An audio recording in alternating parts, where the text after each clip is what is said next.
एक समय की बात है। एक गांव में एक व्यापारी रहता था।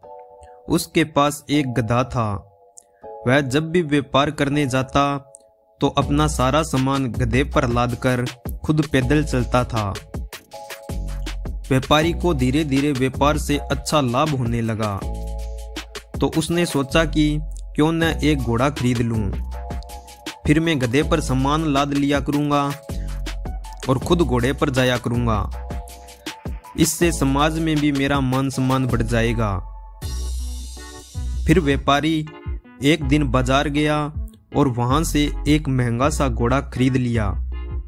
घोड़ा बहुत ही हष्ट-पुष्ट और फुर्तीला था। व्यापारी ने घोड़े को बांधने के लिए एक अस्तबल भी बनवाया और उसी में गधे को भी बांध दिया करता था। वह घोड़े को अच्छा खाना देता और गधे को बचा कुचा खाना देता था, जिससे गधा बहुत कमजोर हो गया था। व्यापारी जब भी व्यापार करने जाता तो गधे पर अपना सामान रख लेता और खुद घोड़े पर बैठकर जाता था। घोड़े को मिल रही सुविधाओं के कारण घोड़ा अपने आप को गधे की तुलना में बहुत ही बड़ा समझने लगा और वह गधे को कभी भी महत्व नहीं देता था। घोड़ा अपने सभी कार्य तो गधे से करवा लिया करता, किंतु वह खुद गधे का कोई काम नहीं करता था। एक बार व्यापारी व्यापार करके लौट रहा था। लौटते समय रास्ते में नदी पड़ती थी और रास्ता बहुत उबड़ खबड़ और पथरीला था। सामान का बोझ अधिक होने के कारण गधे से चला नहीं जा रहा था और उसे लग रहा था शायद यह उसके जीवन का आखिरी सफर है।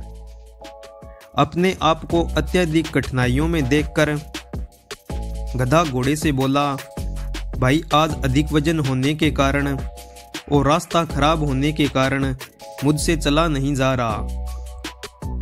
आप तो इतने हष्ट-पुष्ट हैं, कृपया मेरा कुछ सामान आप रख लीजिए, जिससे मेरा बोझ कम हो जाएगा और मैं आसानी से चल पाऊंगा।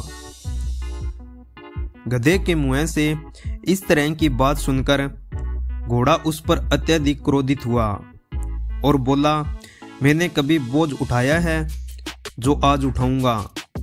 जो तेरा काम है वह तू कर, मैं तो सिर्फ सेठ को अपनी पीठ पर बैठा कर ले जाता हूं।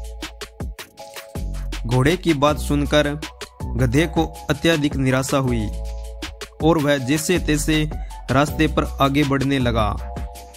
तभी एक गड्ढे में उसका पैर फंस जाने के कारण गधे की टांग टूट गई और सारा सामान जमीन पर गिर गया।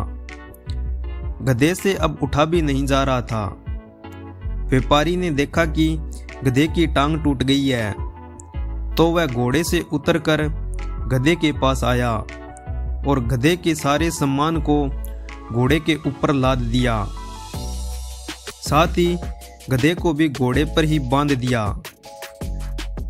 अब घोड़े की हालत खराब हो चुकी थी और उसका घमंड भी चकनाचूर हो गया था, क्योंकि अब घोड़े पर सेठ और पूरे सामान का दोनों का बोझ था। साथ ही वह उस गधे को भी खींच रहा था। फिर घोड़ा सोचने लगा कि काश मैंने गधे की मदद की होती, न तो उसका पैर टूटता और न ही मुझे आज यह दिन देखना पड़ता।